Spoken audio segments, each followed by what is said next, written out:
could have predicted that Donald Trump... What are you doing, Apollo?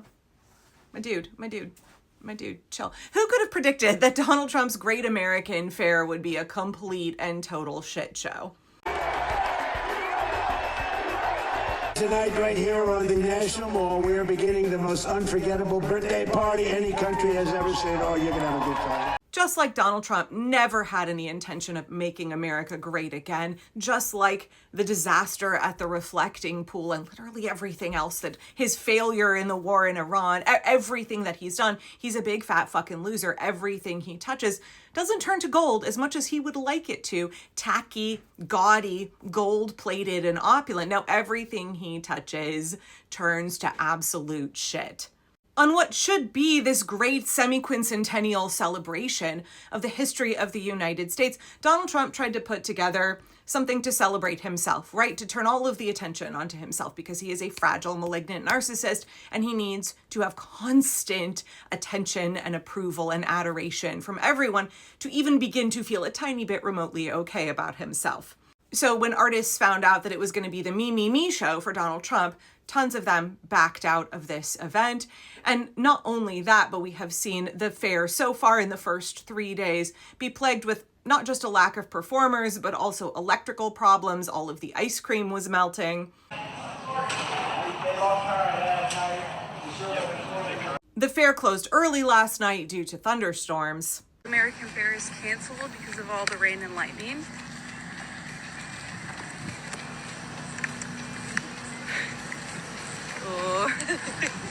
We walked all the way here for nothing. This is what it looks like outside.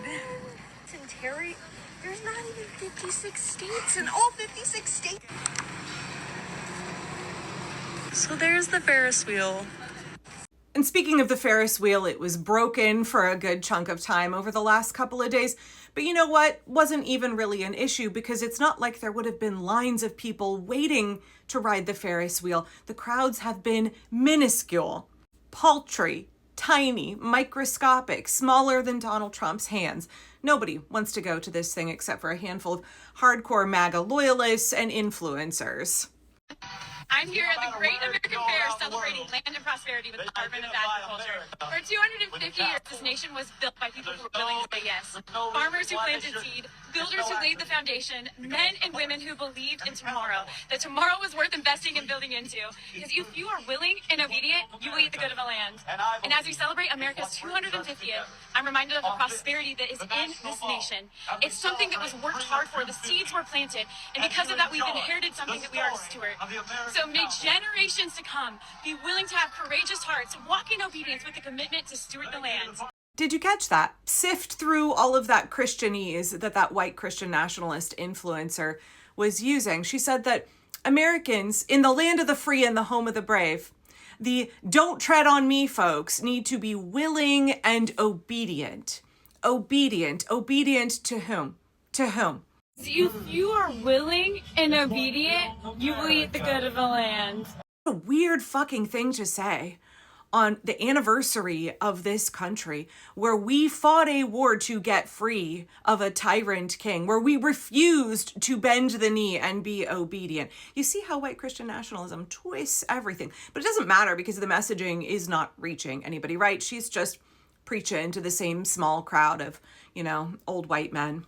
Because nobody fucking showed up. It was absolutely empty. One of the first things that I saw this morning about this Great American State Fair, whatever, was a clip from Fox News that tried to paint it as like amazing and awesome. And you can see how they cut really quickly to avoid showing you how many horses on the carousel are empty, to avoid showing you how the grass is like wide open, how there are no lines for anything. There are plenty of open chairs because nobody wants to go to this. Now, our bicentennial was before my time, right? I wasn't born until 1979, but my older siblings went, and my parents talked about it fondly, how it was a time when Americans really came together to celebrate our history. It was a nationwide celebration.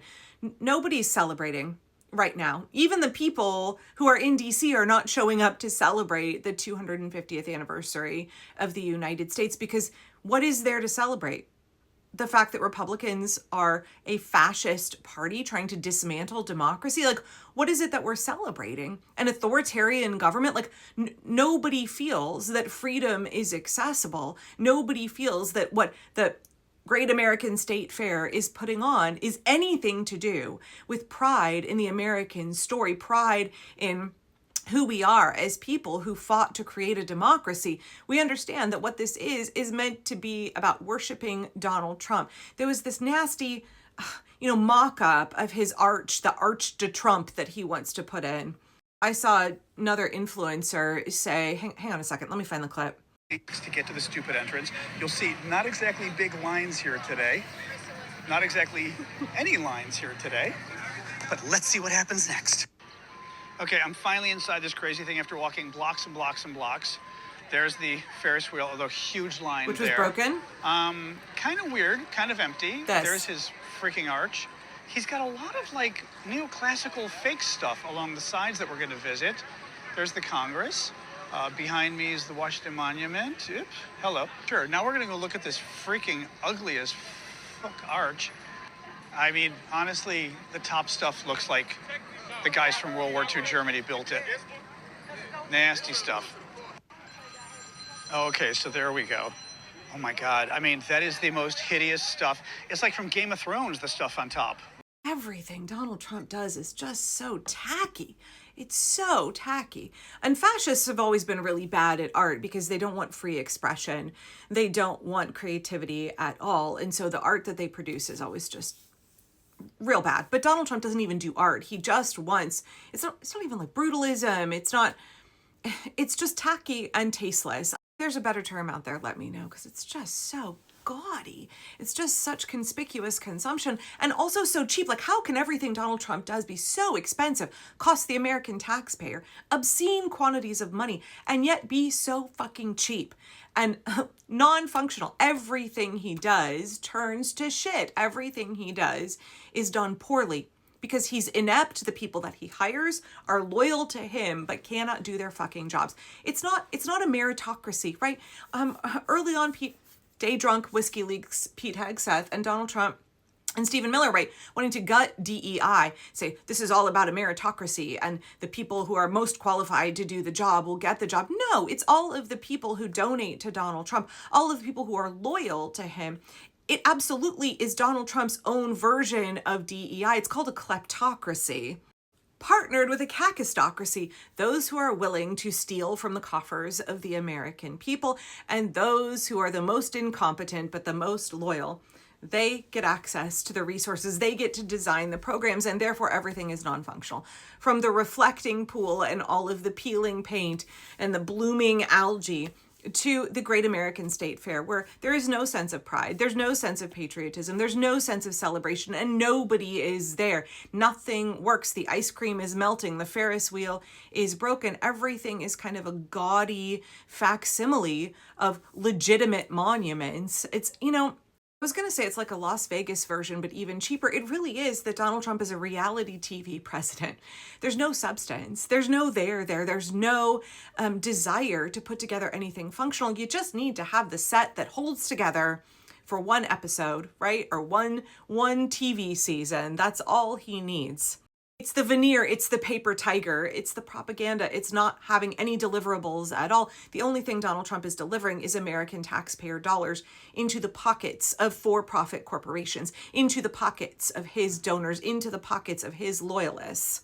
And doing his damnedest to wreck this country on his way out, a fragile, demented 80-year-old narcissist who is hell-bent on revenge, hell-bent on punishing the American people for his failed insurrection on January 6th and all of his felony convictions. He was never going to try and make America great again. He wouldn't even know how to begin to do that.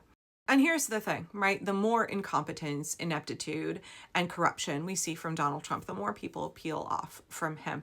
You cannot unlearn what you learn when the scales fall from your eyes when it comes to Donald Trump and the Republicans and the establishment Democrats. Then you're not going to suddenly be blinded again. Donald Trump will never be more popular than he is today with his approval rating in the high 20s.